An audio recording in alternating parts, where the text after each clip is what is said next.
we just learned by doing. We had no idea how to run a podcast or paint a mural or write a contract. And, if we had waited till we were ready, we never would have done any of that stuff. Yeah, done is better than perfect.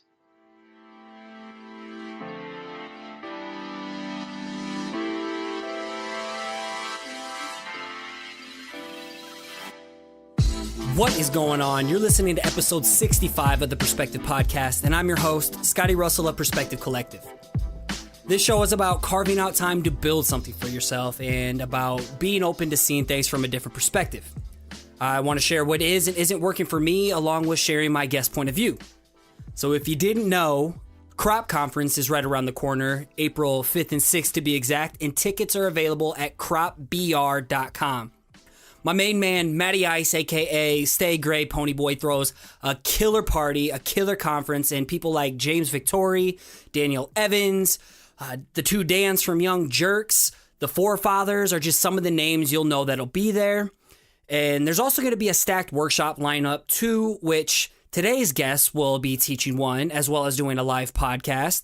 And my homie Brian Manley and myself are teaching a pop-up one called Crafting and Delivering a Killer Talk, just like we'll be doing at Creative South. So don't sleep on this conference, as it's sold out back-to-back years, and I'm pretty sure it's going to do it again this time, as it's just an insanely good time. So for real, don't miss out. Get your tickets today at cropbr.com. And I'm going to ask you to hold on to your biscuits today, as I have the most badass female lettering duos in the lettering game. Roxy Prima and Phoebe Cornog. You know them as Pander Design Co., where they crush branding, murals, speaking, and teaching loads of workshops all over the United States as well as across the world. They also are the hosts of the popular Drunk on Lettering podcast, where they interview the biggest letterers in the game, and they show the personalities behind the work, all while being crunk.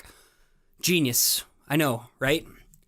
Behind the upbeat and entertaining personalities, though, you see plastered all over your social media, these two ladies grind harder than most of the creatives I know out there.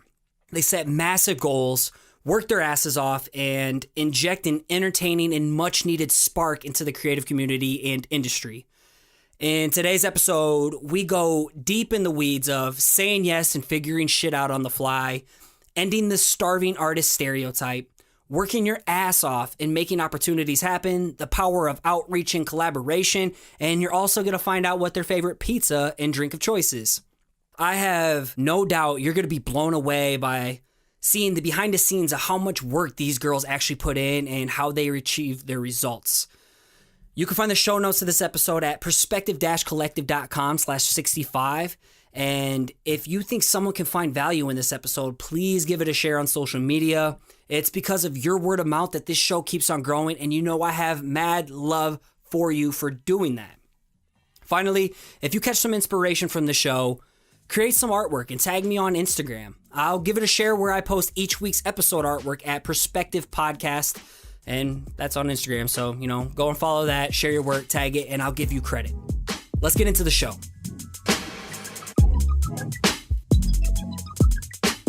What's going on? I'm here tonight joined by Roxy Prima and Phoebe Cornog, not Corn Dog.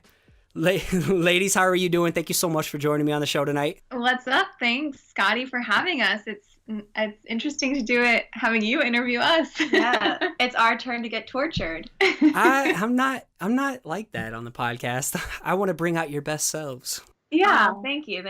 All right, well, let's just jump right into it. Give us a brief Wikipedia page summary about yourselves, and let's start with Phoebe. Okay, so I'm the world's youngest billionaire. No, just kidding. That's Sarah Blakely, or female billionaire. So I'm a designer, muralist, letterer, all those things, entrepreneur. With Roxy Prima, we together run Pander Design Co., as well as the podcast Drunk on Lettering. You may have heard of it. Based in San Diego, loving life. That's me. I'm 27 years old, single. The youngest single billionaire. Yeah. Scoop her up, somebody. Someone in the audience. Let's go. Make your move. That's how it's going to happen. I have a feeling. For my audience? From some audience. Roxy, what about you? My name is Roxy. I'm from San Diego originally. I'm 28 years old, not single. Shout out to F. Dot. So it took me a while to figure out I wanted to be a designer / letterer. I went to college for like 7 years and never graduated because I couldn't pick a major. Started taking design classes at the end and realized that was for me. But by that point, I'd been in college forever, so I was totally burnt out. I have always been very independent, knew that I wanted to work for myself, so I was just like, fuck school, I'm dropping out, I'm going to try freelance. And, I ended up working a couple boring jobs that gave me a lot of free time to be able to draw letters. And then I started posting them on this new app called Instagram. And then the rest is history. So did both of you, like me, get your start on Instagram? Yes. Isn't that wild? I guess I did. I don't know. Phoebe got her start on SoundCloud. SoundCloud with improv? Yeah, she used to record these really long monologues. Are you serious? No. I just don't like thinking that I got my start on Instagram because I never had as many. I'm still far behind Roxy. So I met Roxy through Instagram and reached out to her because she had so many followers and was so cool and popular. So and then she met me and found out that's a lie. Well, and then I met her and I found out like how to actually post like good things on Instagram and use hashtags and be strategic about it. And that's when I started using it as a tool. Right on. Well, then how did San Diego Letters first start off? Because you've evolved to Pander Design Co., but how did all that start off? You just reached out to her and then you guys just started creating cool shit out of nowhere? Yes. So we actually started as a meetup group. So we were interested in involving the people around San Diego area or who would be interested in learning and doing things with letters, which you think would be a very like probably like 3 people, but it's actually ended up being a lot more than that. We built an email list of over 100 people that were participating in these events. So we would do fun things like Friendsgiving and make letters out of, Thanksgiving food or we did a few workshops. We did a surface type event where we drew on different objects. Like just met up in a park, like just made these things happen. And after a couple months of doing that, people started reaching out to us thinking we were a business and asking for commission pieces. So that's where the collaboration between myself and Roxy really began. And then it, got out of control and turned into a business. Yeah, at the time we were both working full-time jobs that I was not creatively fulfilled in my job. And Phoebe kind of hit a glass ceiling. There wasn't really any upward mobility. So it kind of, we were excited to take on these freelance projects together. And then it eventually got to the point where we wanted to quit our full-time jobs. So how did you get into murals? Because honestly, that's what I kind of knew you for in the first place, both of you. And that's what I reached out to you with questions and stuff. How did you just get into that? Did you put out work that you wanted to be known for and then people just started calling? Kind of. Our first one was at Red Bull in San Diego. Your first one was at Red Bull. I know. Isn't that so ridiculous? We go big or go home. What the fuck? My first one was like a free one at a co-working space, and then my second one was a free one. Yeah, it was basically for free with what we charged because we had no idea what we were doing. We had no idea what to charge, and they basically Phoebe's roommate had worked for Red Bull, so that was the connection. And I think Phoebe, you just put out there like, "Oh, I want to do a mural sometime." I was walking through the living room one day, and I said, "I want to paint a mural," and she said, "Oh, we need one of those." And then it really worked out. So they asked you or you asked them and you said yes and figured it out? Because that seems to be like the reoccurring theme. Yeah, they said, we have $750. Can you paint this 20 by 10 foot wall and do unlimited revisions and spend... Basically. I mean, we had no idea about contracts we didn't have a contract. Anything. So we were just like, yeah, sure. We designed everything up front, did so many revisions, spent like so much time designing, and for $750, it was actually 3 of us doing it. That's like basically 10 cents an hour. So we've raised our prices a little bit. Just a little bit. Okay. Did you get at least a shit ton of Red Bull? We did. So don't look up close on that mural. The lines are all shaky because we were getting a lot of Red Bull. So we did that one and we learned a lot in the process, but we really enjoyed doing it. So someone saw that on Instagram and they hired us to do our next one, and then so on and so forth. It's funny because the way that we designed it would not be at all something that we would do today. Like, we know how to design smart or for a mural versus like something that you would do on the iPad. It's, painting techniques are slightly different than how you would like draw something on the iPad or on paper or whatever. So yeah, it's just interesting how you learn over time. Well, how did you get into the podcast? Were you just drunk one time, lettering, and we're like, holy shit, we should like make a show out of it? How did that come around? Because how long have you been doing the podcast now? It's longer than me, so like 2 years? Yeah, almost. We've been doing it for 79 weeks. It's just so interesting. So when Phoebe and I met up for the first time, of course, we got wine and cheese. Shout out to cheese. And wine. Shout out to wine. And I can't forget wine. Yeah, so we met up, and that was the first time, because this was a few years ago. So that was the first time I really met up with someone that was familiar with the whole lettering scene on Instagram. So like I could be like, oh, do you follow this person? Do you follow this person? And like we were just talking about Instagram and lettering for like a couple of hours. And I think we joked about like, oh, we should just start a podcast and record all these like drunken conversations about like lettering, which is what everyone talks about when they're drunk, of course. Super normal. Yeah, amongst other things. So like a year and a half later, we actually were just like drunk one night and we're like, because we had tossed around the idea of doing this podcast. I always listen to more entertaining podcasts because I'm listening to them while I'm working. So like I can't listen to something super inspiring that's going to take all my attention and brain power. So I couldn't find anything like that was for designers or for any creatives, of like something that's just entertaining and light and like funny. And so we decided that we wanted to start it and get to know the personalities behind all these people that we are obsessed with on Instagram and look at their work every day, but like have no idea what they're like as people. How do you do the reach out process? Does everybody say yes to be on the show, or some people kind of like freaked out about the whole, vulnerability of being drunk? I was a little nervous, I'm not going to lie. Yeah, a lot of people don't like it.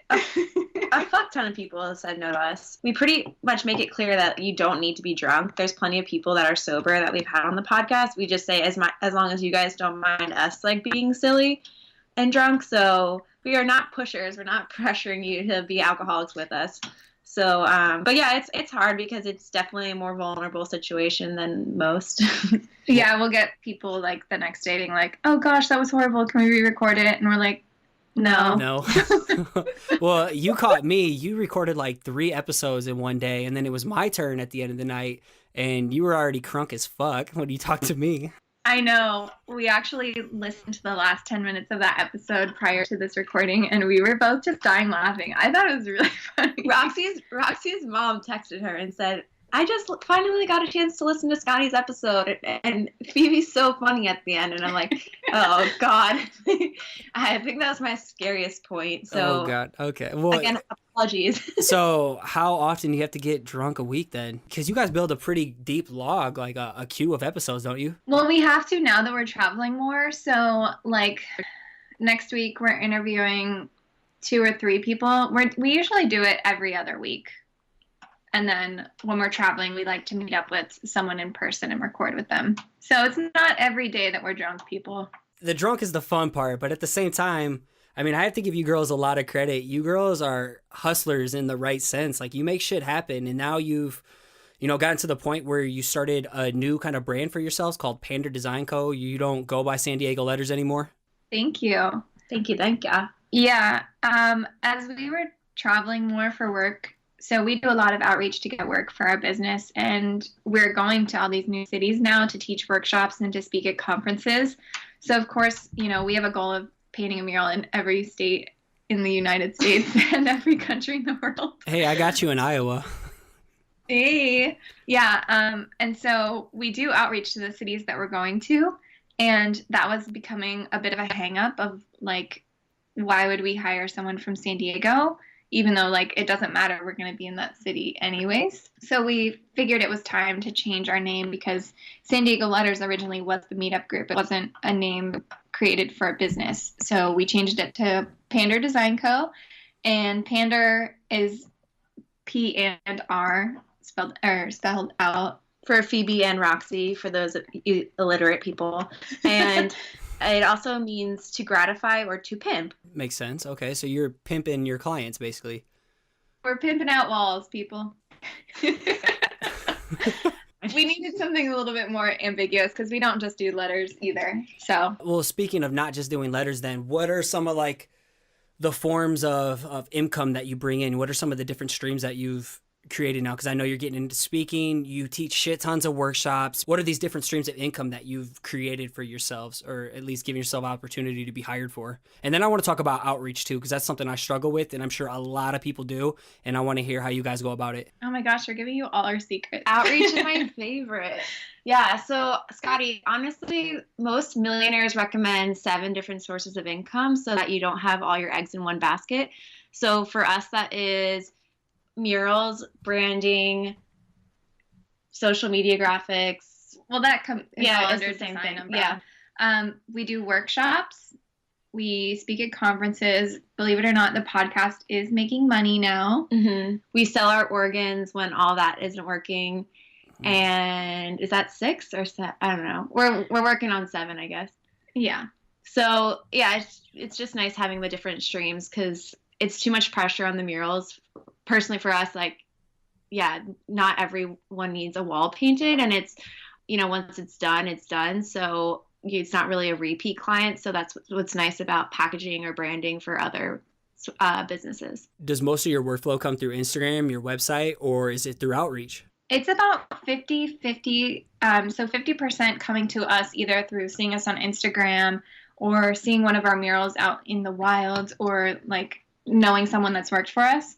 And then 50% through outreach. Well, let's talk about outreach. If you don't want to give away your secrets, just give me the basic minimum. Okay. No, I'm just kidding. I was going to try and pry it out of you anyway, because I need that shit. Yeah.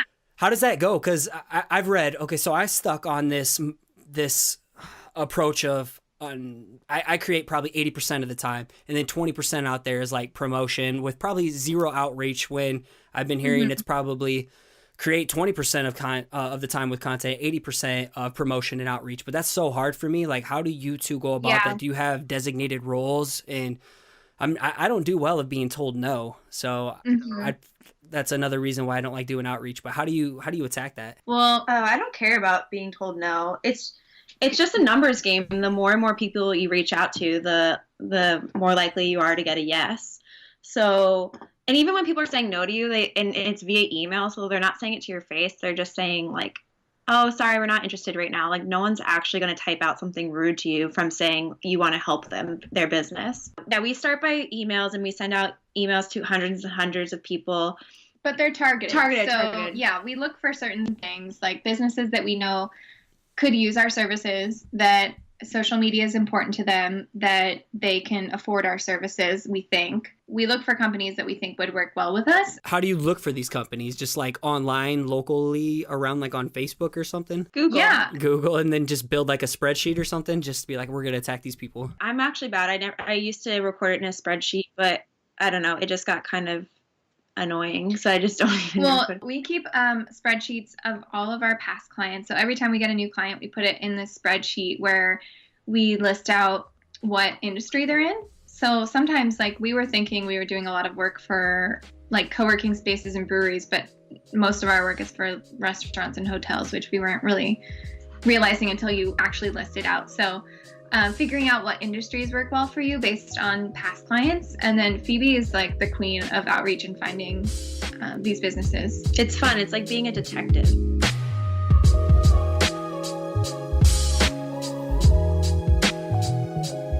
And you have a pretty strong personality anyway, so I mean, it's probably right up your alley, right? Yeah, I'm interested in finding, like, look at this new restaurant or hotel, or like this business is totally in line with us. Look what they did. Like, we reach out to a lot of marketing and PR agencies as well, because a lot of what they're doing is experiential marketing. So that makes sense for a live lettering event or whatnot. And so Roxy and I have also put together a couple presentations catered to different businesses or whatever project we think would make sense for them. So we have a mural presentation, a live lettering presentation, just a general presentation about like how fabulous we are. And then, and depending on like if it's the PR or marketing, we'll send them the live lettering. I mean, sometimes there's overlap. No, you girls are like big personalities, through the podcast, like big personalities. Like, I mean, you kind of have to be. All of us are personalities on show, but behind the scenes, I'm kind of blown away just by all the shit you guys do and all the moves you make and the outreach and shit. I don't really know anybody else that does outreach like that, to be completely honest. Yeah, that's why they make it so easy for us. Yeah, it's interesting. I think we're the only industry that doesn't really do it, which is so weird. My roommate is in tech sales, and they sell like some software to like people with websites. And she was told recently, like by a website they were trying to work with, that they were really great salespeople, but they were so great they weren't sure whether to call the cops or to work with them. So they decided to work with them.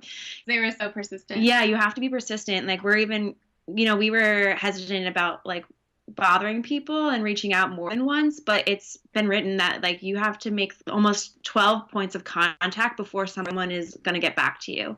See, I did sales for a while back when I used to work in the gym, and you had to like pretty much bug someone over and over and over again.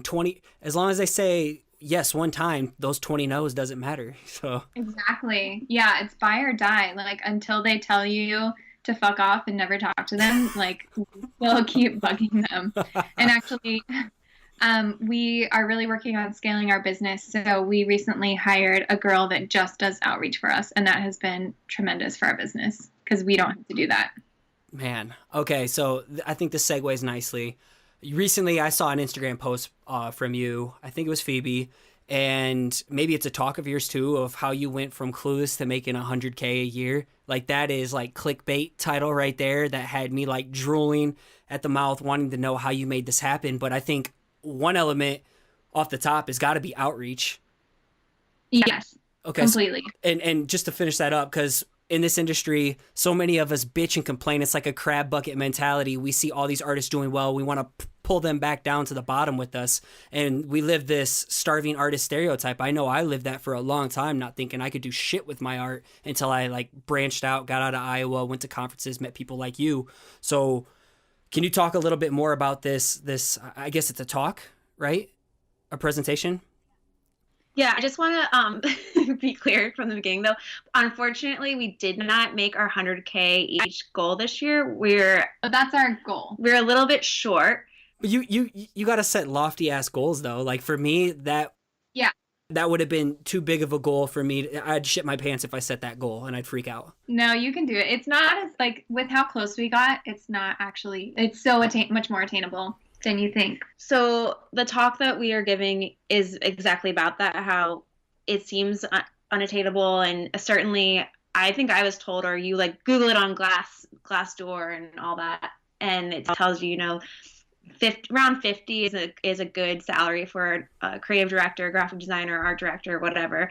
And like maybe make your way up to 70 and like higher management, but 100 was like never in the vicinity of what we thought was like a salary in our industry. So we started working with a business coach, and he, blew that stereotype out of our minds. Really, he was like, no. If you run your own business, it has to be worth it. To be worth it, it has to be $100,000 a year, because you're doing so much more than just the designing. You're literally like the accounting, the HR, the like all the billing stuff. It's exhausting. So Roxy and I certainly like are working 24/7. You pretend that you're on vacation, but you're still like checking emails here and there. So for all that to be worth it, like we're probably still like making like 5 cents an hour, Yeah. So we just talk about how it's possible and what you can do to get yourself there by first off breaking it down into like 12 different months. So if you have that $100,000, it sounds like really scary, but if you break it down, for us, it's individually be like around $8,000 each a month. So you figure out how many murals or logos or whatever you need to do to reach that 8,000 each month. Sometimes knowing obviously not every month is going to be the same. So like it can even out by like 12 one month and 4 the other. So breaking it down into foreseeable like projects and what can equate to that 8K really makes it easier. then how do you balance obviously the outreach? You have someone helping you now, but how do you balance the content creating, scheduling, client communication, and like actually doing the work and PR? It's funny you say you have an HR, because how I envision you guys, from my perception, there's no HR department in your world. But like, how do you manage all that shit and still manage to enjoy life? Because we're all still young. Like, we're all still young, under 30. I mean, I turned dirty 30 this year, shit. But like, do you guys have like each day planned out and duties between each two like designated? Well, it's kind of tricky because every day is different. Depending on what meetings we have, if we're painting a mural, if we're recording podcasts, it's hard to kind of designate certain days for certain things. Balancing really is a lot easier when you have two people, because, we can work on things faster. We can bounce ideas off each other. We can designate, okay, you do this, I'll do this. And it's not really the same thing all the time, but we just do the best we can. We're still like figuring out the organization type stuff. Yeah. But I mean, we work all the time. You just make things a priority. Well, maybe it's too retroactively that, I don't know. I'm like, is that the right word? Like, we'll notice something is lacking in our business, and then that's when we schedule time to address it. So maybe it's not as, proactive as we should be doing, but like it's nothing's been that horrible thus far. A lot of Google Calendar stuff. Like, if we don't put it in the calendar, it doesn't exist. Yeah. Amen. True that. It really doesn't. I used to be the person who would wing shit each day, and then I would never get anything done, and I had no progress. So I mean, we want to be posting on all of our 75 Instagram accounts every single day. So coming up with content is a little bit difficult. We're trying to get better about resharing old projects, and with a mural, like sharing more than one photo of it, because yeah, it's like that was a whole project for 3 weeks, and we should be sharing more than just one photo. But Roxy and I get tired of things, so we're like, we don't want to talk about this one anymore. Or just reorganizing old drafts and just sketches and other things to show the behind the scenes. And you really have to get creative with the content if you want to be consistent and post every day. True. How do you go about pushing the podcast then? I mean, you got two of you. You do shit tons of episode artwork for each, but how to like push it on different platforms? Because you're on SoundCloud. Is that your main hosting?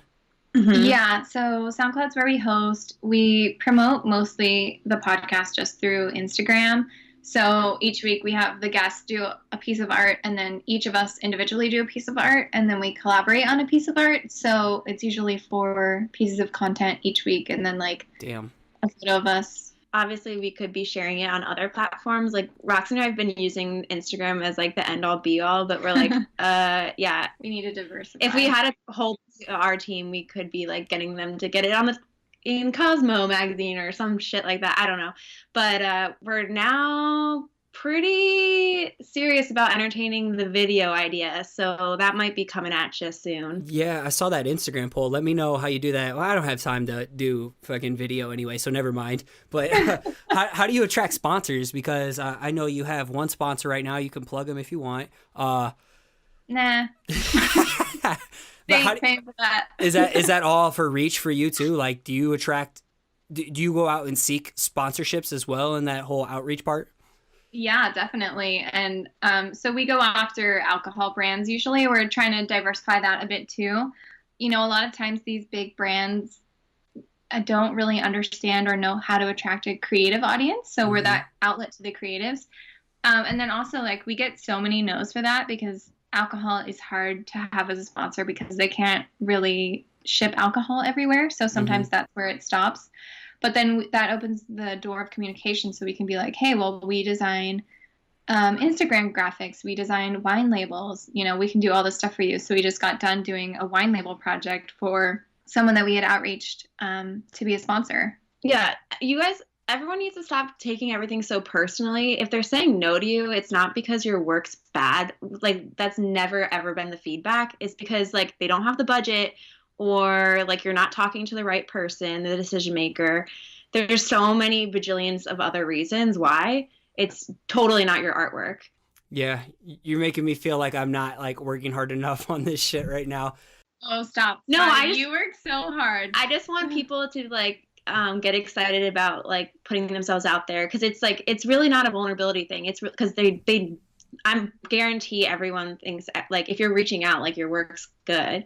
And another thing I was going to bring up is we had the thought in our head from people wanting to reach the market of creatives or sponsors anyway, because when again my old roommate worked for Red Bull, and she's like, oh my God, we're always trying to figure out ways to get in front of creatives. We're this like mysterious group of people that they can't quite figure out. So the action sports and all that is figured out, but creatives, I don't know. They just don't know how to. So yeah, the podcast and other interesting ways, conferences are just another whole different realm that they're willing to explore. And we're figuring it's the same with these specialty alcohol brands. Speaking of this, so we're all in this lettering world together, and we had briefly talked about this when I was on your podcast. And if you don't know what Ligature Collective is, like my audience is big time in lettering too. We just added a whole campaign of like women's of letters, because we're just like, holy shit, there's no females in this group. Like Nick Bassani and James Lewis all brought that up, and we're like, oh shit, all right, you're totally right. And we had a big campaign, and you two ladies joined the group along with like Lisa Quinn, I said Lorik, and Jenna Blazevich and some other girls. But it seems to be that there's this boys club in the lettering world, yet you two are carving your place in it. To be completely honest, you guys are always somewhere up on my newsfeed doing something big. I'm glad it seems like that. It does seem like that. Shit, you guys are always making moves. Tell us a little bit about this boy club lettering, and how you are carving your place in this world. Because I was honestly, I was probably ignorant to it and didn't even notice it until people like you brought it up and brought it to light. And I think it's an important conversation to have. Yeah. I mean, it's definitely getting better. It's not just in lettering. It's basically throughout all industries, and like, especially being in business is very male dominated. Even you just saying this year, you let in 6 women out of 36 people now into Ligature Collective. Well, like Ligature Collective started a few years ago, and like that's something that we noticed a long time ago. Like, what the fuck? Why are there no women in here? Especially like coming into the lettering scene pretty early, it did definitely feel like a boys club, and like where I just always see guys on Instagram like shouting each other out, and like it might just be like, hey, we're bros, like we're friends, but that definitely equates to follows and likes, and which then equals work. So like when you're not getting shouted out by people, or like you're not getting shared on the accounts that just feature different letters artwork, it definitely like hinders you. And there's a few different lettering sharing accounts that I noticed early on that never shared female artists' work. And I did not understand that. And I just felt like, I'm constantly trying to get into this world and like comment on these people's photos, and like not getting responses, or, just not being included in this world where like, when I got into lettering, I was like, oh my God, I finally found my people. But then like, I didn't feel included in the community. So it's definitely getting better now, especially with like, being included into groups like Ligature Collective, and there's just so many talented women out there getting shared more now.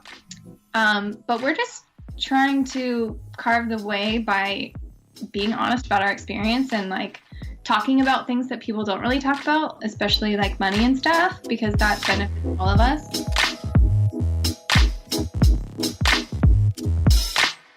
Honestly, I think it's huge. Like, I was blinded by it because when I got into lettering, I saw like the Jessica Hishes, the Gemma O'Briens, and like Lauren Hams. So like to me, I thought like there was these huge women in lettering, and it made me feel so small. So I like never even thought about it from that perspective. And I'm sure a lot of guys are just ignorant to it. A lot of people just didn't really realize that there were people feeling excluded, and that's where talking about it is so important, because once you do realize like, oh wait, this account doesn't share any female art, then you can't unsee that. But until like someone points it out to you, you don't really realize it. I didn't even notice it, and then Roxy pointed it out to me, and I was like, oh my God, that has to be conscious. Like, how is that account only like, that's just too bizarre. But then maybe it's just within the Instagram community, because I don't know, I just feel like the big people like Jessica Hish and Gemma don't, I don't know, do they? They're not involved in the No, they don't. No, they're not really involved. They're shit shared all over the place, though. Yeah. But it's like when we were all getting started, like, yeah, everyone knows Gemma's amazing. Like, she doesn't need more followers. Like, the little people that are trying to come up need help. And, like, I've talked to people that have told me, like, getting shared on those accounts has been, like, essential for me getting work and getting followers. And, like, when other people aren't getting that, it's like they're being held back a bit. True. Well, it seems like you're getting your voice and your talents and stuff out there now, especially you're going to be attending more conferences these days. Like, what kind of things do you have coming up on the horizons where you do get to talk about this stuff? Well, our next speaking gig may or may not have passed already once this comes out, but we're speaking at the AIGA student conference in St. Louis. So talking to some fresh college student minds about, what the freelance world is like. Corrupting minds one by one. Yeah, and then we are going to be actually doing a live drunk on lettering on stage. Yes, we'll be drunk on stage. I'm repeating that. I wonder how Matt Dawson's going to feel about this one. I know, at Crop. We're actually interviewing him tomorrow. So. He likes us for some reason. Matt Dawson is... He's the man. I can't say enough good things about him. I love that dude. He's amazing. Yeah, slightly terrified about that experience, but it's happening. And then we're doing another speaking gig in the fall up in your neck of the woods in Columbus, Ohio. That's, kind of in my neck of the woods. It's up there. Yeah. For the AIG one, are you going to have like a keg or anything for, your talk? We will have one after the talk. Our talk is in the morning, so... no, that one, we're going to be professional. In the dorm rooms, too? Yeah, we'll secretly have a keg for the underage kids. Perfect. Something that I think we have a lot in common is that we just say yes to shit when we don't have a clue how to do it. Mm-hmm. And figure it out along the way, especially with you two together, being able to figure out how valuable has saying yes to opportunities when you may not fully know what the hell is going on. Has that pretty much been your whole career? Yeah, 100%. We wouldn't, like, everything that we've done, we basically didn't know how to do it. Like starting off with the Red Bull wall. Yeah, I think we just learned by doing and baking it along the way and just being like, yep, we'll figure it out. We had no idea how to run a podcast or paint a mural or write a contract. And, if we had waited till we were ready, we never would have done any of that stuff. Yeah, done is better than perfect. Mm-hmm. Yeah, that's totally true. I had no idea what I was doing with that brick mural that I'm still fucking with, but I owe everything to you girls because I just said yes, and I'm like, shit, somebody's got to know. So I came to you because you probably said yes and had no idea in the first place when you did yours. Exactly. Yeah, and brick is tricky, but you did amazing with that. I love how that turned out. Thank you for that texture for your first one. And you didn't mess up at all. Well, it's not visible. Not visible. I want to hear some crazy shit about like what's the wildest client or project or any kind of story you've had in doing, work together, and don't hold back, please. Are you wanting to hear like a horror story or like a really cool, like, wow, our life is amazing story? Let's do both. Yeah, because we were debating about this earlier. We're like, should we come off as cynical assholes or really positive? Everybody wants the bad news before the good news, so start with the horror story. Okay. Which one? So our biggest paid job to date happened a few months ago, and it ended up being the worst project that we've ever done, and no one's seen a picture of that because we hated how it turned out. It was this very, very large 80 by 15 foot wall that was above 8 feet of mirrors, so it was very high, very big, but we thought we were getting paid well, so we thought it would not be a big deal. And the client originally seemed like he was going to be a good client, and he was like, I looked at all the other artists in San Diego. I didn't like anyone, but I like you guys. I want you guys to do your thing. So we're like, yay, like, awesome. They like what we do. But now we're realizing anytime a client tells us to do whatever we want, they're liars. They end up being the worst clients ever. They're dirty liars. So yeah, we painted this just gigantic thing, rented a lift. It was fine. Long hours. Actually, no, it wasn't fine. It was on a construction site. And here's a little feminist rant, but like women on construction sites are not well received, and they just talk down to us and act like we were dummies because we didn't know we had to wear fucking steel-toed boots. No one told us, so we were constantly yelled at for that. And so we finally got a pair, and we're like, all right, get off our backs now.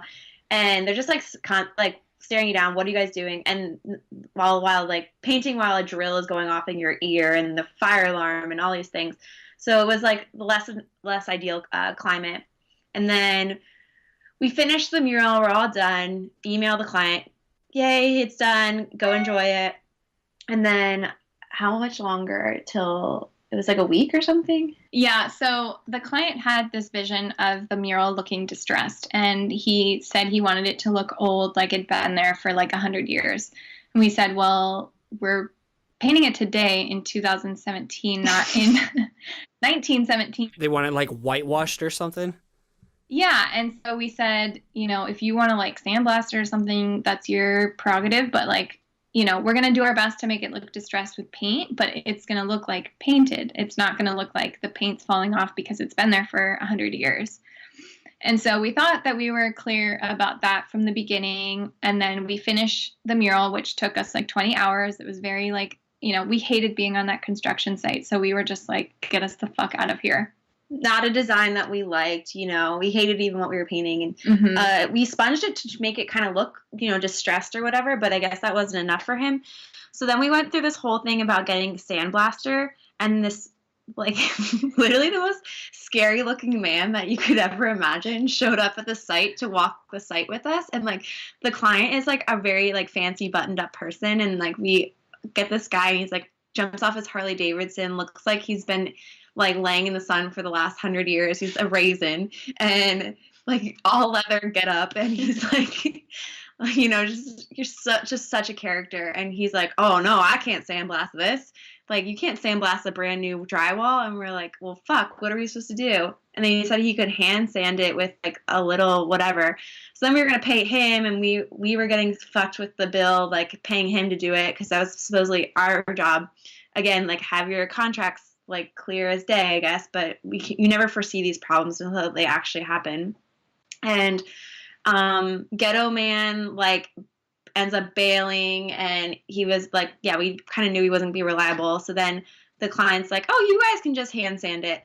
And this is like the first and hopefully only time I've ever cried in front of a client before, but I was just like, he wanted us to hand sand this 80 by 15 foot wall that's up 8 feet. And another caveat was that we weren't allowed to use a lift because they had just finished the flooring. So it was just like, they were making it difficult for us. Like, hand sanding that huge of a wall is just like impossible. So we were like, almost ready to walk away from the final 50% just to be like, fuck this project. Like, we're over it. Because mentally you're over it. You've already been done after the 20 hours of painting, and that was done like a couple weeks prior. And then you finally, so he's like, yeah, go to the hardware store, get every fucking kind of sandpaper possible. And so we did, and then he like watched us, analyzed us as we tried each sandpaper, and like nothing is coming off the wall. It's like minimal. And he's like, yeah, that looks really good. So just do the whole wall. And yeah, you're just, imagine like our triceps were dead. We were scrubbing this thing, and it was, we ended up doing it. He had us do it for 2 days for 8 hours each day. And that was basically a living hell. You got paid though at the end, right? Yeah, we kept joking that we were archaeologists, and we were like digging for some like old like piece of like prehistoric artwork. You just have to entertain yourself when you're like feel like you're going crazy, and it's 100 degrees in there. We're like sweating. It's awful. Probably not going to share that image for the show notes with me, are you? I mean, we can. That was a joke. No, you're fine. So tell me a good story. What's the greatest? Yeah, it was a recent project. So we don't normally do projects for trade because getting your nails done for free doesn't pay the bills. It doesn't go toward your rent. So we don't really like to do trade. But we, back in December, got this gig with a hotel in Phoenix. It felt like Palm Springs. But it was in Phoenix, and really great hotel. The original price that we quoted them at for this big, it was a decent sized wall out by their pool. It was $5,000. And they asked, if we give you free hotel rooms, massages, and food and beverage while you're here, can you bring the price down a little bit? So we brought the price down to $4,000, so only $1,000 difference. And so we said, okay, yeah, sure. And we were like, we don't need 2 rooms. We can just share a room, like, whatever. So we get to the hotel, we expect to be put in, like, the smallest room, like, the shittiest room, because we're like, whatever, they're giving it to us for free. And we get there, and they give us the most baller suite either of us have ever stepped foot in. Like penthouse? Yeah, like it was. We did not belong there. No, it was huge. It was bigger than my entire apartment. The bathroom with the shower and the washer, dryer, and toilet and sinks was bigger than my entire bedroom. It had a kitchen. It had 2 bedrooms, 2 bathrooms. Like, it was the most gigantic thing ever. We were just, like, absolutely floored. We got free food and drinks. And massages. And massages for 3 days. It was just, like, living the VIP life and, like, painting a mural by the pool underneath palm trees. Like, was this the Scottsdale one? Yes. Yes, I liked it because it had my name in it. Yeah. Austin came by and he got to check out the room, and he ordered room service with us. It was fun. Yeah. Austin's the shit, right? Yeah, he's so funny. Dude, you guys are so synced up on all your responses. It was like that on the show. You do hang out with each other quite often, huh? I know, it's crazy. Yeah. Oopsies. Where do you see yourselves in the next 5-10 years? I know that's hard to think of, but probably 500K, $1 million. I mean, we both really want to be millionaires. That's our goal. Why not? I know, why not? I mean, it's possible. Fuck yeah. In order to do that, we kind of have to build up and scale up and do some different things. So we're going to have a few people working for us. We were talking about how it's hard because we're not sure, like, what aspect of our business is still yet to take off.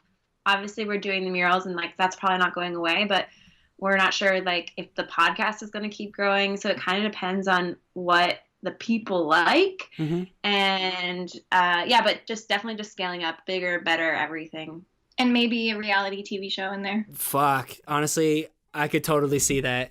I could totally, and like when VR and stuff like makes it big, Oh people my God. can like basically drink with you in a sense. Oh my God, that would be awesome. I can see it. Dude, you guys would kill that. You're the only two I could actually see pulling that off. Oh my gosh, so funny. Yeah. Before we go into rapid fire, what's one piece of advice you would give to a creative who struggles starting or sticking with it? Because that's a lot of people in this audience. I mean, starting is the hardest part. It seems so daunting to do anything before you do it. So just taking it one step at a time or one thing at a time. Like for us, if we started doing murals and workshops and the podcast at the same time, we wouldn't have been able to do it. Mm-hmm. But it's like we started doing murals, we got the hang of that, and then we added on workshops, and then we got the hang of that, and then we added on the podcast. It wasn't all at the same time. So like just trying to take things one part at a time and just like going for it, because like fuck it, who cares if you fail? Like there's other things you can do.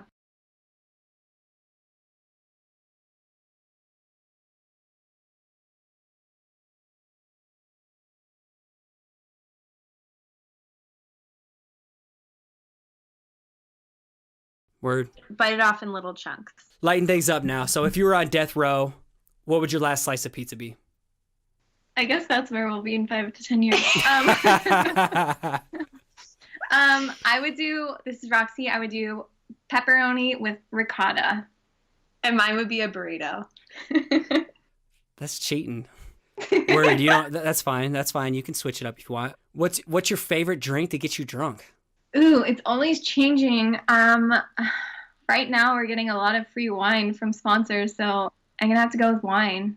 Yeah, it's wine for the podcast for sure, but if I'm going out, I start with like a vodka soda, and then I switch to beer.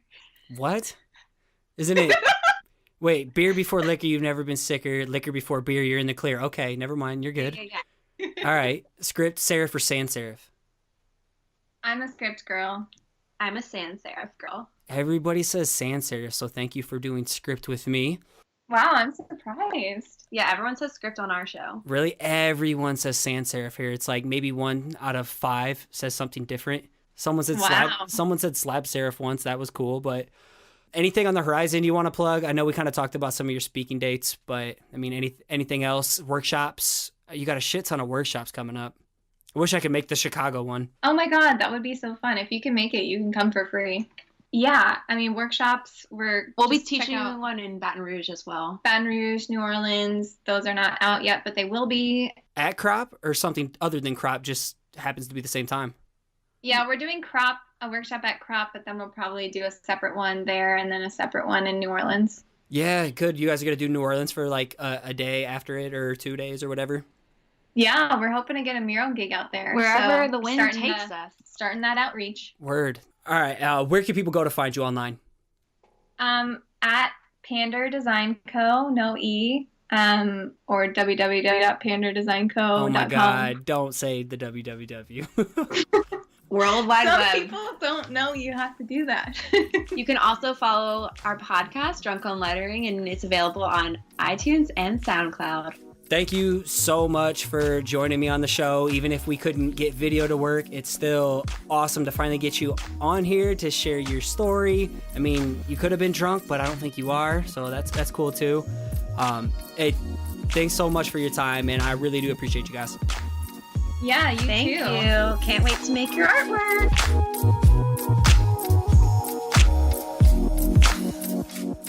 All right, there you have it.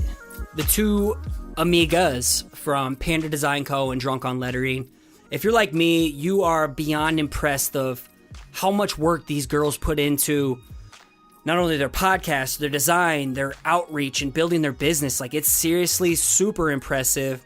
And I have to give them mad props and mad respect for the hustle that they put in, all while still having a good ass time and, you know, being them true selves and pouring them true selves into the work, just like we talked about in Adam Vickerell's episode a few episodes back.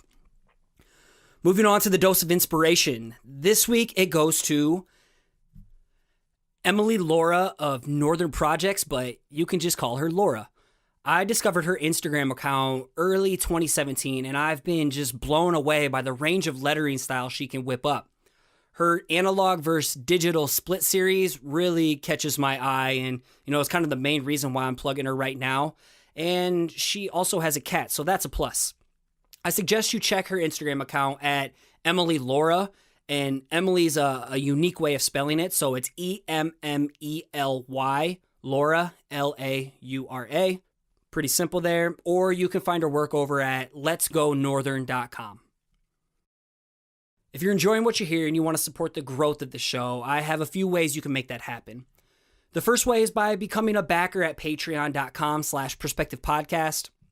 Not only can you donate per episode with as little as $1, $3, or $5, but I also try to hook you up with some type of reward, so it's a win-win. With your help and your donations and backing the show, you help me cover recording costs, equipment, hosting, even helping me get editors and, other people on the team to help me get this show out better with higher quality. So it's because of you that I'm able to cover this show and keep pushing it to the next level. The second way you can support the show is for you crypto heads out there. In the show notes for each episode, I'll have an address for Bitcoin, Ether, or Litecoin donations if you prefer to go that route. Finally, you can leave a ratings and review over on iTunes. It not only helps the show get discovered, but it gives me an opportunity to give you a nice little thank you plug like this week's rating and review. And you gotta leave the review part. This one comes from Nee Nugent, and she titled it A Great Pizza Perspective. Thank you, Nee. I appreciate the puns. Nee says, where do I even begin? I started listening to Scotty's podcast during a time in my life where I was unhappy with my job and creative endeavors. I felt extremely motivated after listening to just a few episodes. There aren't enough words to fully describe how valuable and insightful this podcast is. Scotty breaks down his life and process of how he pursues his dreams while balancing everything else. He also interviews huge influencers in the design lettering community. He's real, relatable, and tells you the exact things you need to hear to give yourself that extra push. Scotty's also a fantastic public speaker and extremely involved in his local and the creative community. I would definitely recommend listening to his perspective. Nee, thank you so much. If you haven't checked out Nee's work, I highly suggest you find her on Instagram. She's a killer letterer, a killer illustrator, and just a downright awesome human being. So thank you so much, Nee. And as I wrap things up, I need to give a huge thank you to Áine Brennan, all the way from Ireland, for making this episode sound so damn good. And also a huge thank to Nick Jenkins of Blookah for all the dope theme music you hear on this show. Check him out at SoundCloud or on Instagram at Blookah. That's Blookah. And as you finish your week out strong, I want to encourage you to keep showing up, keep putting in the work, and keep creating. You got this.